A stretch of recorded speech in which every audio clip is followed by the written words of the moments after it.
ಅನೇಕರು ಮನೆ ಕಟ್ಟಬೇಕಾದ್ರೆ ವಾಸ್ತು ವಿಚಾರದಲ್ಲಿ ತಪ್ಪುಗಳನ್ನ ಮಾಡ್ತಾರೆ. ಈ ತಪ್ಪುಗಳು ನಂತರ ಜೀವನದಲ್ಲಿ ಆರೋಗ್ಯ, ಹಣಕಾಸು, ಕುಟುಂಬ ನೆಮ್ಮದಿ ಮೇಲೆ ಪರಿಣಾಮ ಬೀರುತ್ತೆ ಅಂತ ವಾಸ್ತುವಿನಲ್ಲಿ ಹೇಳುತ್ತೆ.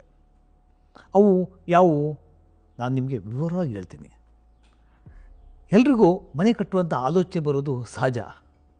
ನೂರಾರು ಕನಸು ಕಾಣ್ತಾ, ಹತ್ತಾರು ಆಲೋಚನೆಗಳು ಮಾಡ್ತಾ, ಸಿಕ್ಕವ್ರನ್ನೆಲ್ಲ ಐಡಿಯಾಗಳನ್ನು ಕೇಳ್ತಾ, ಅದರಲ್ಲೂ ತಲೆ ಹುಳ ಬಿಟ್ಕೊಂಡು ಮನೆ ಕಟ್ಟೋದು ಅಂದರೆ ಸುಮ್ಮನೆನಾ?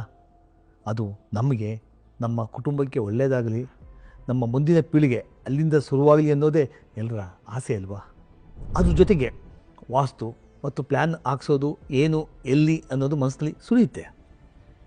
ನಾವು ಆಯಾ ಬೇಕು ಅಂತ ಅನಿಸಿದ್ರೆ ಉತ್ತಮವಾದ ಪಂಡಿತರ ಬಳಿ ಹೋಗ್ತೀವಿ.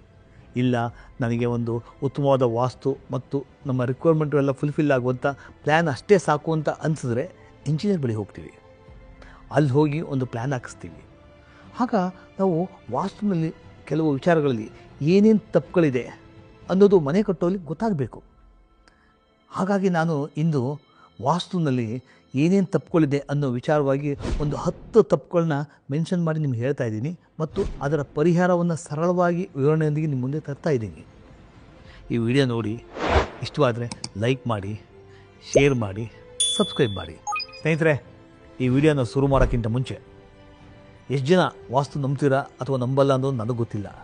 ವಾಸ್ತು ನಂಬರು ಅಂತ ಇದ್ದರೆ ದಯವಿಟ್ಟು ಕಮೆಂಟ್ಸ್ನಲ್ಲಿ ಎಸ್ ಅಂತ ಕಳಿಸಿ, ನಂಬಲ್ಲ ಅಂತಿದ್ದರೆ ನೋ ಅಂತ ಕಳಿಸಿ. ಯಾಕೆ ಅಂದರೆ ನಾನು ಮುಂದಿನ ವೀಡಿಯೋ ಯಾವ ರೀತಿ ಮಾಡಬೇಕು, ನಿಮ್ಗೆ ಯಾವ ರೀತಿ ನನ್ನ ಸಲಹೆಯನ್ನು ನೀಡಬೇಕು ಅನ್ನೋದು ನನಗೂ ಗೊತ್ತಾಗಬೇಕಲ್ವ. ಹಾಗಾಗಿ ನಿಮ್ಮ ಕಮೆಂಟ್ಸ್ಗೋಸ್ಕರ ನಾನು ಕಾಯ್ತಾ ಇರ್ತೀನಿ.